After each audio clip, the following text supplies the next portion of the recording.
contrast. It's different but similar. To the weirdos, to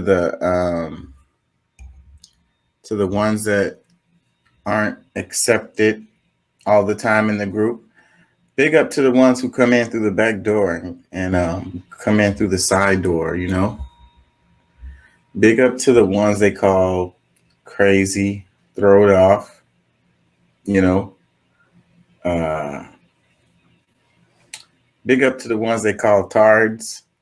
You know, the ones who really do have OCD and ADHD and shit bipolar. You know, uh, shout out to all the people who have disabilities like missing legs, arms, stuff like that. Shout out to y'all. I ain't gonna lie because y'all are my tribe. I ain't gonna lie, it's real. And I say it all the time. My daughter gets mad or whatever. She kind of feels like I'm being like offensive or whatever, but I'm not. That's not my intention. Because I fit in with y'all. Because I don't fit in with the goody goodies like Biggie Smalls would say. I don't fit in with the goody goodies. I don't fit in with the ones who are normal. You know, the ones who I don't know are the majority, if you will. I don't fit in with them. And I tried really hard for a long time to kind of like pretend or whatever to try to fit in, to I don't know, like hide who I am, you know, and go along to get along. I tried so hard. I tried so hard for so long to fit in. And then time went on and then I kind of gave up on it. And once I gave up on it, then I realized that I was actually special. So shout out to this people, the special ones, the ones they call special. Because my mom used to say that about me when I was a little kid, but she didn't mean it in like a positive way. She was like, my kid, he's special. Leave him alone, he's special. You know, she didn't mean it in like a good way necessarily. I heard her, I know what she meant, you know,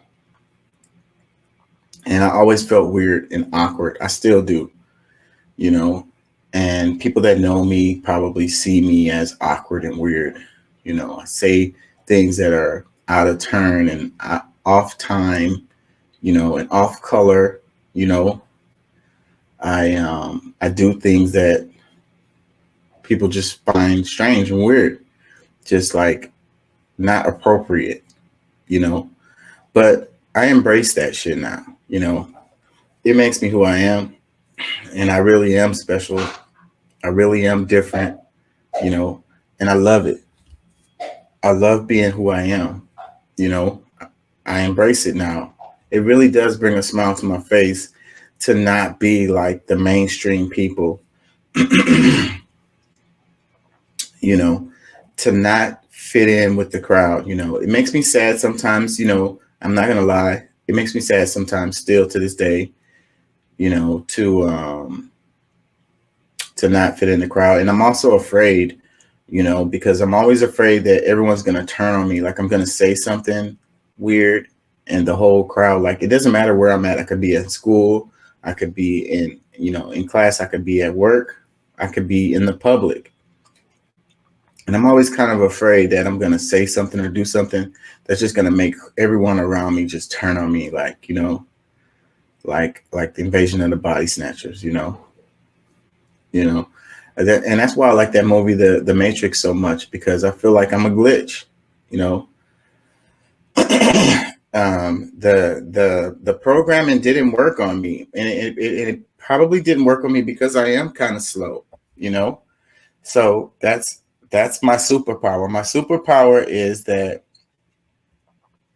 the program has a hard time working on me, you know. And I really know this to be true. Like It's always trying to get you every day, every day, every day. It's guiding you to be like everyone else, to fit in with the crowd. You know, everyone wants to be the cool kid, right? Everybody wants to be accepted, you know, everyone wants to be like cherished and loved or whatever, you know. But the leaders, the real leaders, don't fit in with the crowd. They don't. Because if they fit in with the crowd, then they're not a leader. The crowd, the crowd, they are followers. They're not leaders. The leaders stand out. They're different from everyone else, you know. And it's something that people see in them, like, like they make their own way, you know, instead of following. That's another thing that's really weird about me. Like everything I do, I don't do it the way it's intended. And sometimes, again, like it makes me, sometimes I get tears in my eyes when I'm just trying to open like a package of something, like something that's really really simple tasks I struggle with, things that most people just like do without even thinking. I spend a whole lot of brain power trying to do it, and I always do it backwards, like the opposite way that it was intended to be done. And I don't do that on purpose. I don't. I'm just like backwards. I flip everything. I switch things. If you watch the show a lot and listen to me talk, you'll hear when I flip things. I'll switch the beginning and the ends of sentences. Sometimes I switch the first letter with the last letter. And if I'm reciting numbers, I'll flop those numbers around all the time. And I catch myself a lot of times and I'll flip it back. But sometimes I don't, because my brain sees things in like backwards, and I always have to flip it back. And that's another reason why when I'm having a conversation with people, they think I'm slow. And that's because when I hear what they say, I have to flip it back in proper order. And that takes a moment. So I pause. And that's what makes people think I'm slow, because I heard what you said, but my brain hasn't comprehended it yet. Like my brain comprehended it, but it's like a puzzle that I have to put back together in my mind so that I can respond, if you will. But a lot of times I already know what you're going to say before you're going to say it, because a lot of, that's part of the program. Like people say the same things, certain situations, they say the same things. It's not even hard. It's not difficult to read people's minds, because they're like blank pages. Blank pages is not a good thing, not a good analogy. They're more like they're clear, they're see-through. It doesn't really take effort to read them, because it's all over their face, it's in their body language, it's in their tone, and they're predictable because they are robotic and they do the same things over and over all the time. And then most people fall in those categories. So, I'll be wrong sometimes. 8 out of 10 times though, I'm gonna be right. Because some people are not, so predictable, but most people are. So it is what it is. The people that think they're smart, the people that think they know things, those are the people that aren't smart most of the time. Those are the people that don't know things most of the time. And you can test them and realize that that's what the reality of it is. Like me being different and special and weird and thrown off, and accepting that is, like I said, that's my super, but that also is what makes me smart, because I know that I'm not aware of a lot of things. I know that I do things wrong. I know that I say things wrong. I know that I do things backwards. I know that sometimes I don't comprehend like what someone is saying or what I'm reading or what I'm hearing, like whatever. I know that I don't get it sometimes. And then I'm sitting there and I'm thinking,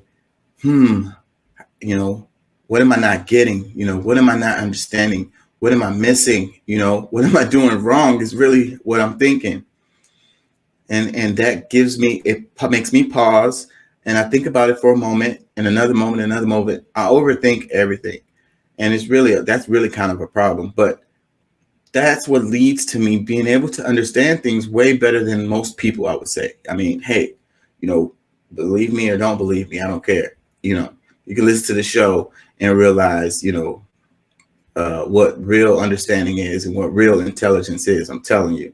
And people that know me, everyone that knows me sees me as someone who like knows things. I'm thrown off and weird, but I still know things. Like you ask me questions and I can answer them, clearly and concisely and explain them in a way that, like Einstein said, that if you can't explain things simply, then you don't understand them good enough. I'm probably messing up the quote, but pretty much that's what it boils down to. And I understand what he means by that. It's like when you thoroughly understand something, even if it's a really complex thing, you can explain it in lamest terms. You can explain it simply. The person that doesn't understand it very well, they're going to use charts and graphs, and it's going to take them an hour to explain it, and you're just going to be more confused at the end of it. You're not going to understand it any better after they're done because they don't really understand it. So they didn't help you with your understanding. Does that make any sense? Anyway, shout out to all the uncool kids, all the weirdos, all the strange people, all of the freaking aliens. You know what I'm saying? All of the handicaps, everyone who has some kind of disability. Shout out to y'all. I love y'all. Y'all my tribe, and it is what it is. We're going to rock this thing. We the ones that's going to change the world. We the ones that make a difference. We the ones that make the world like great. You know what I mean? It's the complexity of things that makes it great. God's creation. And they say God don't make no mistakes. So God made you perfect. Like no matter how you are, you're perfect because you're a part of the whole thing. You know what I mean? And the different shapes, colors, sizes, that's what makes it great. That's what makes it like, how plain everything would be if it was all the same. If everyone was the same height, if everyone was the same skin tone, if everybody spoke the same language, if everybody had the same voice tone, how lame would the world be? And you look around and you look at the earth and you look at the animals and you look at the insects and the birds, the trees, the different grasses and grains, come on, the topographies, the geysers, the mountains, the shafts, the holes, literally everything. It's all different, and that's what makes it beautiful. Do y'all hear me? Anyways, inspiration. Shout out to y'all. Peace and love to the weirdos. That's what we're talking about with the uncool kids. But anyway, so let's get on with the show. I already had things prepared for the show. I always prepare for the show ahead of time because I never have time to do it like the day of. I never have time to prepare for the show the day of. I do the show on Fridays and Saturdays, and I almost always work on those days. And so, like I say, a couple of days before, earlier in the week is when I get the show together, the stuff that I figure I want to cover. Like a lot of times I don't know what all I'm going to cover, and I just kind of have groups of things that and then the last minute I kind of choose which ones I'm going to actually cover and which ones I'm not, or whatever. So, but that's how I do it.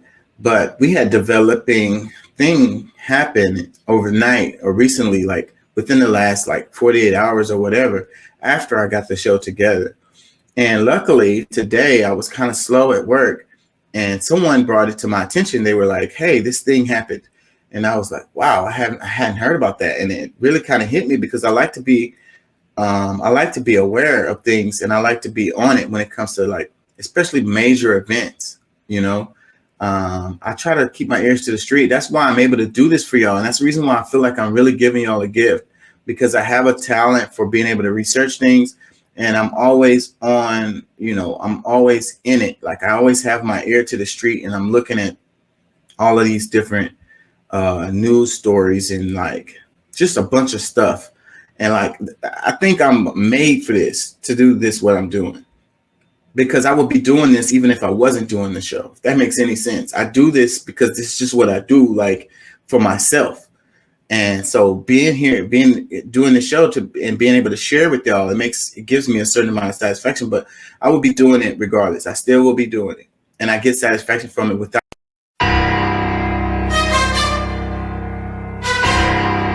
doing the show. If that makes any sense. Am I sharing? Okay. Let's start here with this one. We're gonna work our way around this story.